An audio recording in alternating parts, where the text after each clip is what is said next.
Hello and welcome to our channel Iqra classes. तो आज के इस क्लास में हम लोग अवतल दर्पण पर फोकस दूरी और वक्रता त्रिज्या में संबंध स्थापित करेंगे, मतलब F बराबर r/2 को सिद्ध करने वाले हैं। तो सबसे पहले एक अवतल दर्पण का फोटो बनाएंगे और फोटो बनाने के बाद सबसे पहले उसमें एक मुख्य अक्ष PC की रचना करेंगे।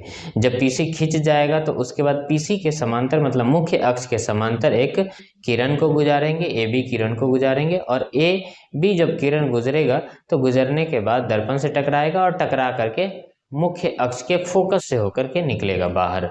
तो जब इतना हो जाएगा तो उसके बाद क्या करेंगे, वक्रता केंद्र C से हम लोग बिंदु B पर एक लंब डालेंगे और उसके बाद हमारे सामने एक त्रिभुज का निर्माण हो जाएगा। इस त्रिभुज में क्या करेंगे, सबसे पहले दो कोण को आपस में बराबर करेंगे। जब दो कोण बराबर हो जाएगा तो यह साबित हो जाएगा कि यह त्रिभुज समद्विबाहु त्रिभुज है। जैसे ही यह त्रिभुज समद्विबाहु त्रिभुज साबित हो जाएगा उसके बाद एक और काम करेंगे और उसके बाद हमारा PC जो मुख्य अक्ष है उस पर आने का हमें मौका मिल जाएगा और उसके बाद हम लोग इसको F बराबर r/2 को सिद्ध कर देंगे। तो चलिए देखते हैं कितना आसान है इसको सिद्ध करना।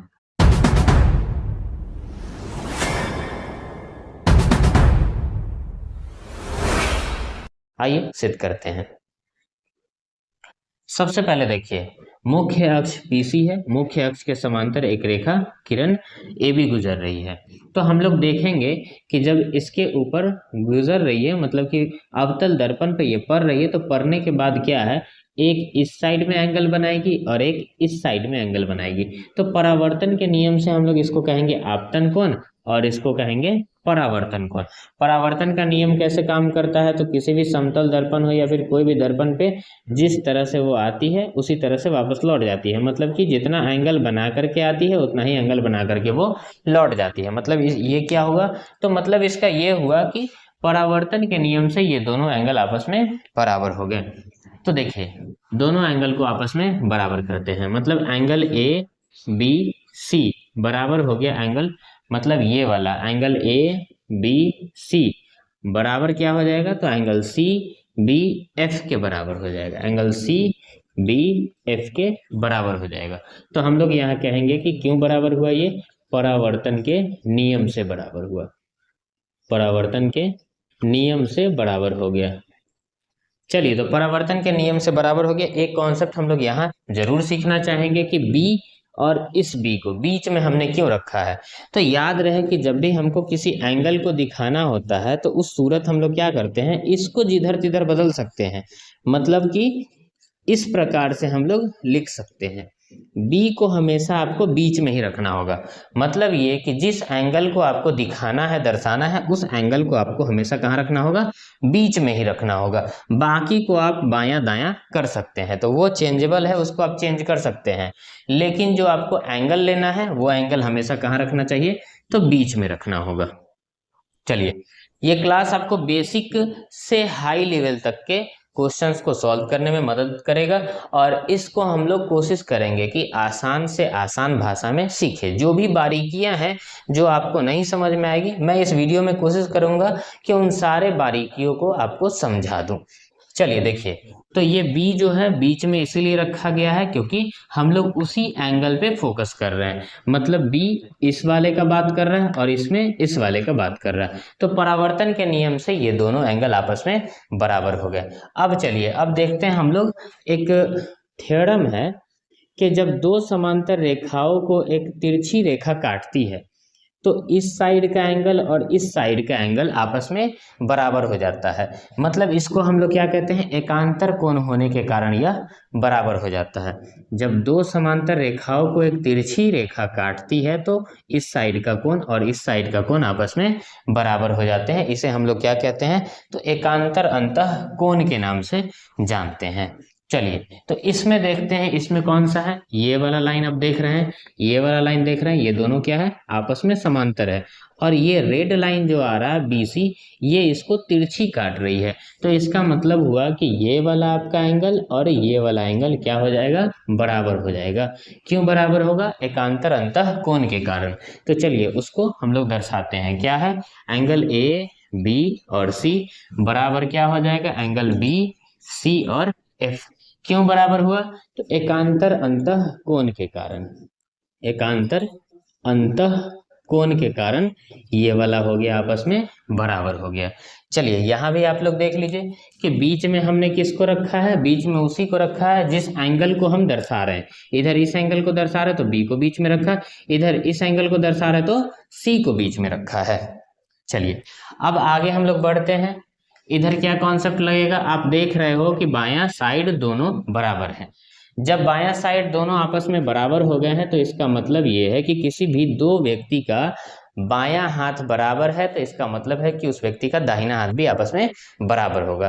तो यहाँ देखिए अगर बायां बराबर है तो दाहिना भी बराबर होगा। तो कहेंगे, मैथ पढ़ रहे हैं ना इस वजह से कहेंगे कि समीकरण 1 और समीकरण 2 में तुलना करने पर जब इन दोनों में हम लोग तुलना करते हैं तो बायां बराबर है तो दाहिना ऑटोमेटिक बराबर हो जाए। तो कहेंगे सी बी एफ जो है वो आपस में बी सी एफ के बराबर है। अब जैसे ही ये इसके बराबर हो गया, इसका मतलब है कि एंगल ये वाला और एंगल ये वाला दोनों आपस में बराबर है। जब एक त्रिभुज का दो कोण आपस में बराबर हो गया तो इसका मतलब है कि यह त्रिभुज कैसा है, समद्विबाहु त्रिभुज है। किस प्रकार से समद्विबाहु त्रिभुज हो जाएगा, तो आम जैसे कि कोण के सामने का भुजा, ये कोण है तो इसके सामने का ये भुजा और इसके सामने का ये भुजा आपस में दोनों बराबर हो जाएंगे। तो इस हिसाब से देखा जाए तो ये दोनों भुजाएं आपस में बराबर हो गए।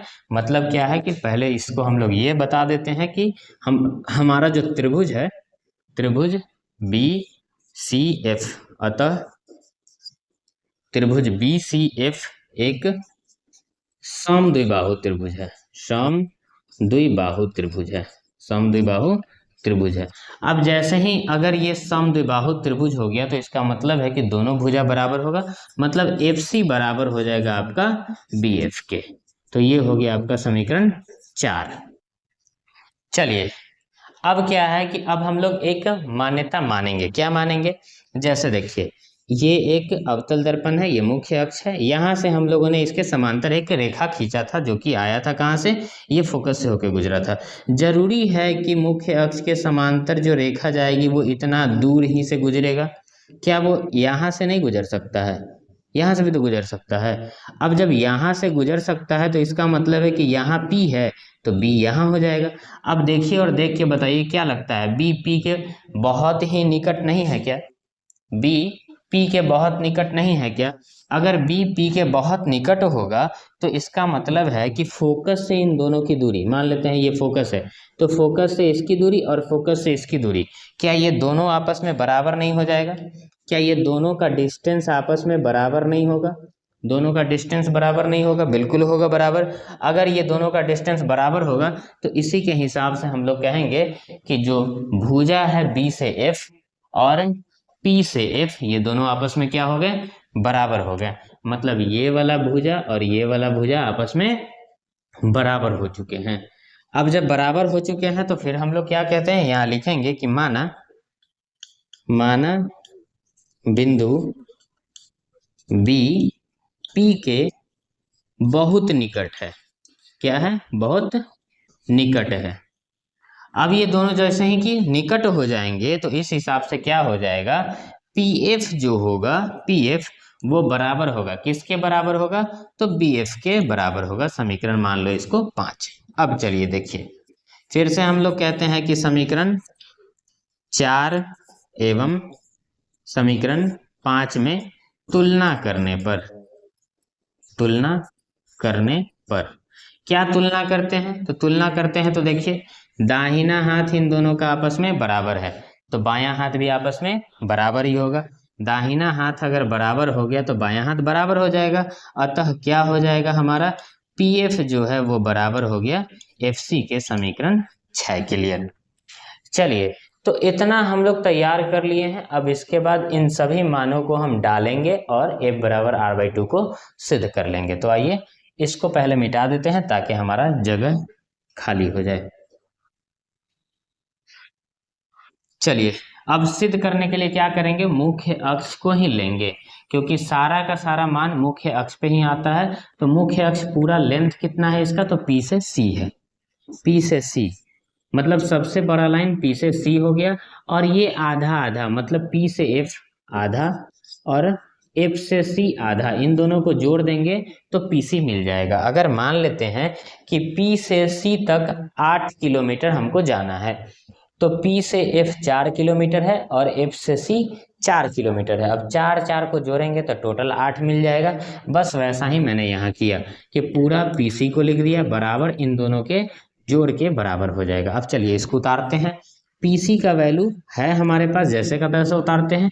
पीएफ का भी वैल्यू है हमारे पास, देखिए पीएफ का वैल्यू है और पीसी का वैल्यू है, तो पीएफ को जैसा का तैसा उतार दिए, पीसी को जैसा का तैसा उतार दिए।